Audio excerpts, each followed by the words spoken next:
Hey, this is Dizzy Reed from Guns N' Roses, and you're watching GNR Central. Yeah!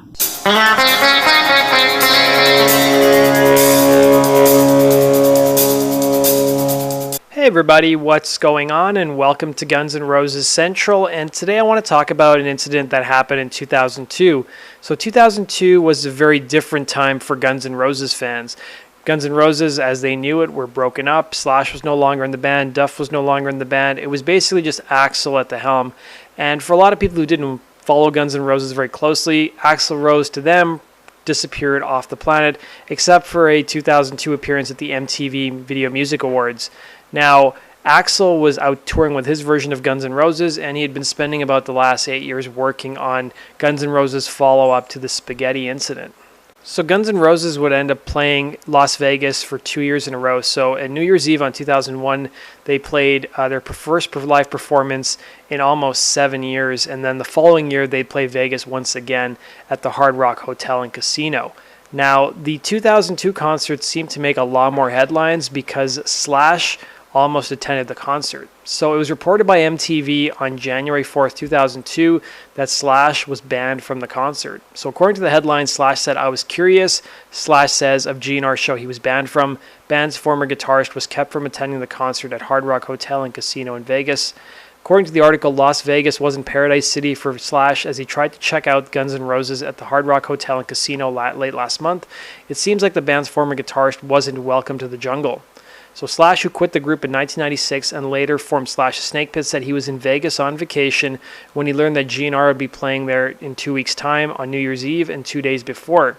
He said he made some calls and got on the guest list for the December 29th show via a venue and the promoter. He said, "I've never actually seen Guns N' Roses from that perspective," he said, "and I was curious, and I wanted to go in a supportive capacity as well. I was trying to be discreet about it, but apparently Guns N' Roses management found out, and it was a major pandemonium. It was like they sent out an all-points bulletin."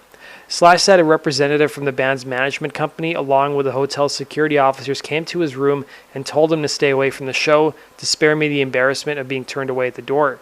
He said he tried to assure them that he had no ill intentions, but to no avail. The prevailing concern they relayed was that his attendance might freak Axl Rose out, and he was told that no former members of the band would be admitted.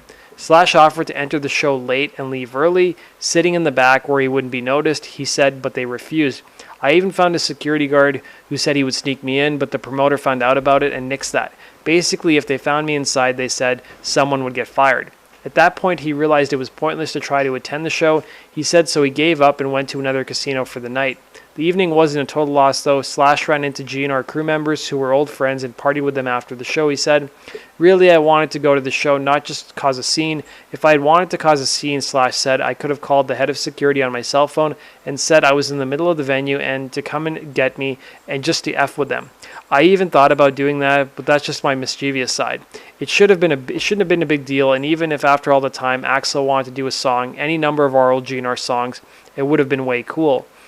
So a hotel spokesperson who noted that Slash did not have a ticket to the sold-out show said the venue had no record of any security personnel having any interaction with the guitarist, and therefore she could not confirm nor deny Slash's account. "If a patron has a ticket or credentials, then we allow admittance," she said. "If they do not have a ticket or credentials, then we don't allow admittance." So Guns N' Roses manager at the time, Doug Goldstein, did not return calls for comment, but he told the Los Angeles Times, "We didn't know what his intentions were. If nothing else, it would have been a distraction. Axl was really nervous about these shows. We decided on our own not to take any risk." So almost a year later, Guns N' Roses management had to publicly deny a plot to keep Slash away from previous shows. So former Guns N' Roses lead guitarist Slash made headlines earlier in the year when he was reportedly turned away from GNR's pair of December 2001 shows at the Joint at the Hard Rock Hotel and Casino in Las Vegas. Security guards there told reporters that frontman Axl Rose had ordered Slash be kept out of the concerts. But keyboardist Dizzy Reed, who's been with GNR since 1990, says to his knowledge there was never any decision to keep Slash out of, or any of the former bandmates away from the band's current shows.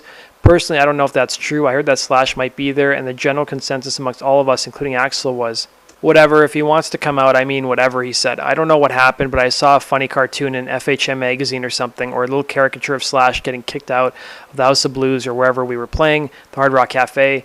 It was probably just a big rumor. I don't know anything about that, to be honest. So in 2007, Slash did Howard Stern's show to promote his book at the time, which had just come out.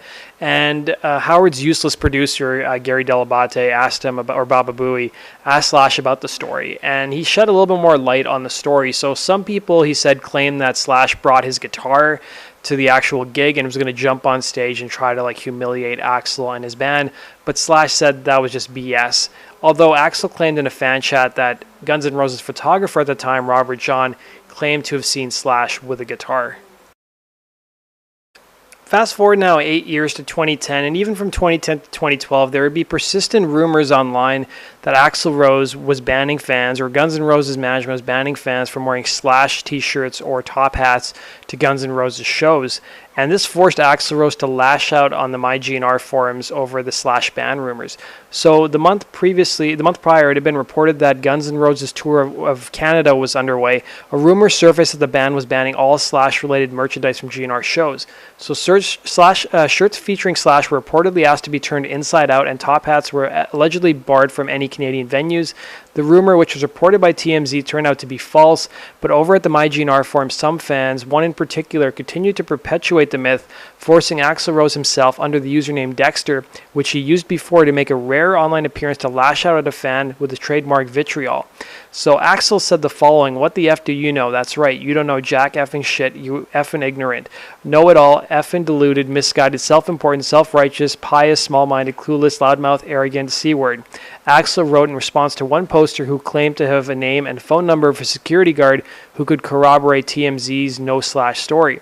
"You're not a fan or a voice of reason. You're sick and diseased mind spilling its bile over the internet." Ouch. So you guys could read the entire chain of events over at the MyGNR forums, and Rose's post appears on page 9 as well, at least at the time. So in a more positive news at the time, Axl post promised surprise gigs coming up.